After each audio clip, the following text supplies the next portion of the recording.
Well, I really liked this episode, even if there wasn't that much action to it. I thought the scenes with Kate and Yelena were well written. I really liked just that kind of conversation between them and how Yelena sort of has this jaded worldview of the Avengers now. It's like, well, they say they're the heroes, but, my sister died because of one of them. And, she has this, really jaded worldview. That was deep.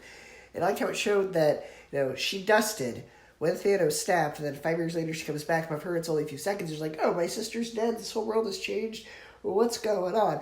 Makes her a much deeper character as opposed to just this, murderous scumbag. So I like that. And I like the fight between Hawkeye as Ronin and Echo. I thought that was well choreographed.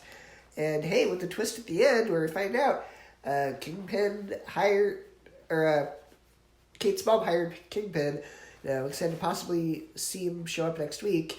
And it's not very likely, but maybe even a certain blind lawyer who moonlights as a superhero will show up next week at the finale as a surprise cameo. Not very likely, but you never know. They might. They may, because it's so unexpected. I could see Daredevil showing up next week. Not very likely, but I would love for that to happen. So yeah, I enjoyed something. I'm very excited to see what happens in the finale. And then the very next week we have Book of Boba Fett. Excited to talk about that. All right, so let me guys know what you thought of this episode of Hawkeye.